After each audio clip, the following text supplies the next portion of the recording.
plan bio je mrtav, a s njime je pokopana i posljednja nada za ujedinjenu višenacionalnu Bosnu. Srbi su nastavili izgrađivati svoju nezavisnu državu. Na jugu su i bosanski Hrvati, koji su bili u savezu s muslimanima, počeli oblikovati svoju državu. Imali smo vrlo jedan težak front ovdje sa četnicima u Bosni i Hercegovini, dugačak barem 1000 kilometara. Ja sam činio sve da se ne otvori drugi front, koji je stalno visio u zraku. Predsjednik Izetbegović očajnički pokušavao zadržati svoga saveznika. Prošao je kroz srpske položaje da bi se sastao sa zapovjednikom vojske bosanskih Hrvata u Mostaru. Ujutro smo se dogovorili, on je u jedan stan na nekom 4. katu ujutro došao, zapravo je to starac ipak, koji popili smo kavu. Ja sam taj dan imao dogovoran razgovor s njime o nekim našim problemima dole u Hercegovini, jer je i tu situacija bila između nas dosta teška, između armije i HVO. Gledajte, ne treba kriti činjenicu da narod u Hercegovini bi bio najsretniji da Hercegovina i cijeli dio pripadne Hrvatskoj. Vidjelo se da Boban i njegovi ljudi idu na sukob. Idu na sukob zato da ocijepe komad Bosne i Hercegovine, da je pripoje Hrvatskoj. Jasno je taj plan bio skoro jasan. Moje opravdane razloge za strah. Hrvatski i srbijanski predsjednik dugo su se poigravali miši o podjeli Bosne.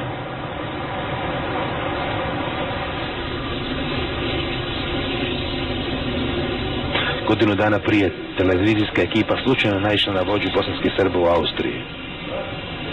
Došao na tajni sastanak s diskretnim vođom bosanskih Hrvata koji je došao ovim automobilom. Dvojica vođa sastajali se iza ovih vrata.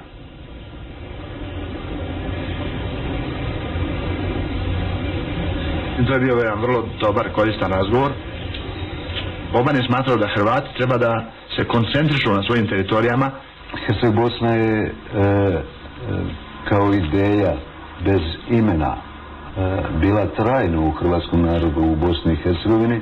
Jednostavno, došli smo do saznanja da postoje neke teritorije koje su sporne, ali da ne vredi da ginu momci za to. Niti ćemo mi Srbi dobiti sve što želimo, niti će Hrvati dobiti sve što žele.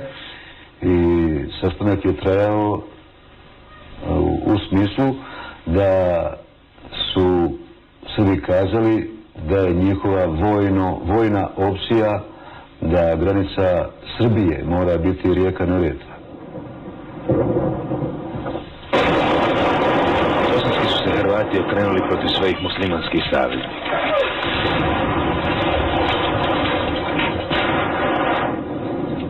Borbama je koordinirao vrhovni zapovjednik svih hrvatskih snaga. Ja sam naredio da ne šaljemo hrvatske postrojbe u unutrašnjost Bosne, sve tamo do Dervente, Doboja, radi sprečavanja, nego li da se ograničimo na obranu hrvatskih područja. Na putu su im stajala muslimanska sela.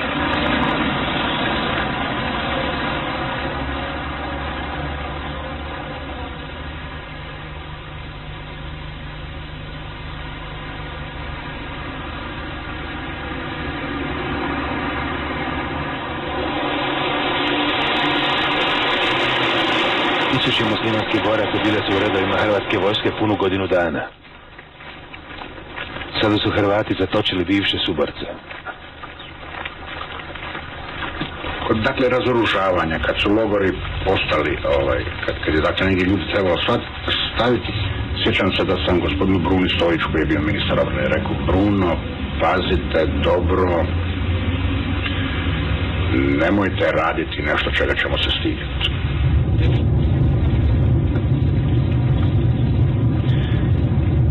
Jedan je novinar uspio ući u logor u sklopu vojne zračne luke kod Mostara. Tad su svi ljudi bili dovedeni u te tankove, u te cisterne, praktično u te skladišta za benzin koja je koristila bivša Jugoslovenska narodna armija, gdje je bila kasarna NA.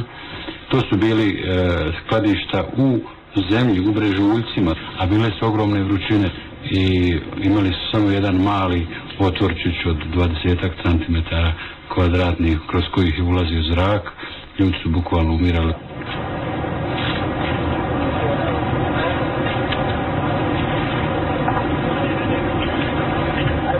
To je jednostavno jedna vrsta ludila i pogreške koja se dogodi kad bude puno naših momaka masakrirano i tako dalje.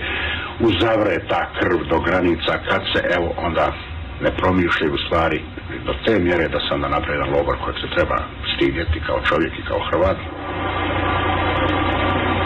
Odgovornost za logore dosezala je do samog vrha hrvatske vlade.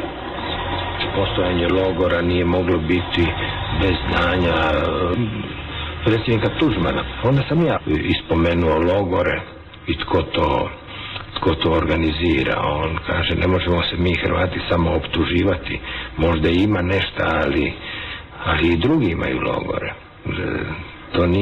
To nije bilo opravdanje.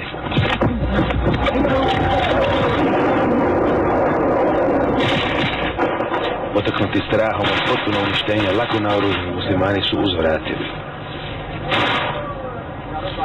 Prekinuto je napredovanje Hrvata. U znak odmazde Hrvati su ciljali Mostarski most koji su muslimani izgradili prije 400 godina.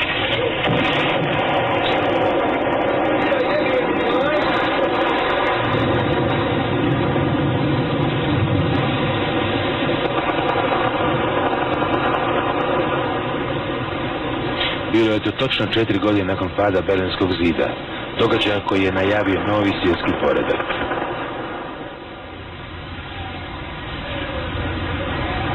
Ali u slučaju Bosne dvije su američke vlade stajale po strani prepuštajući Europljanima da se brinu za red i mir na svom kontinentu. There will be no unilateral use of United States force. As we have said before, we are not and we cannot be the world's policeman. The United States is not prepared to put ground troops into Bosnia in order to resolve or impose a solution onto the conflict there. Amerikanci su zaključili kako je vrijeme da se uključe. Naumili su izolirati Srbe tako što bi prvo prekinuli rat između muslimana i Hrvata. If you lined up all of the territorial issues that were on the table, and then you said how many of those would go away if we had a Muslim-Croat federation supported by Croatia, huge portion of them disappeared off the table. Amerikanci su primijenili prisilu. Upozorili su predsjednika Tuđmana da će i Hrvatskoj biti nametnute sankcije bude li nastavila ratovati protiv muslimana. It would leave Croatia essentially isolated in the Balkans, along with probably Serbia equally isolated. And that didn't seem to be a particularly desirable long-term outcome for a country like Croatia. Amerikanci su znali da Tuđman želi vratiti područja koja su Srbi držali u Hrvatskoj. Zato mu je trebala američka potpora. President Tuđman risked having no support from the international community in its own efforts to recover the 27% of Croatia that's under Serbian occupation. Tuđman je odabrao američki pristup.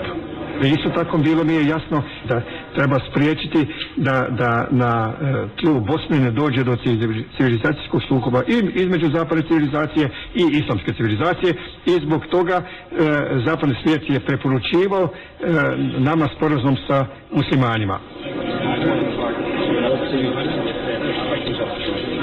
Unutar nekoliko tjedana predsjednik Clinton predsjedao je nad velikom diplomatskom pobjedom. Predsjednici Hrvatske i Bosne potpisali su savez kojim je završen jedan od bosanskih ratova.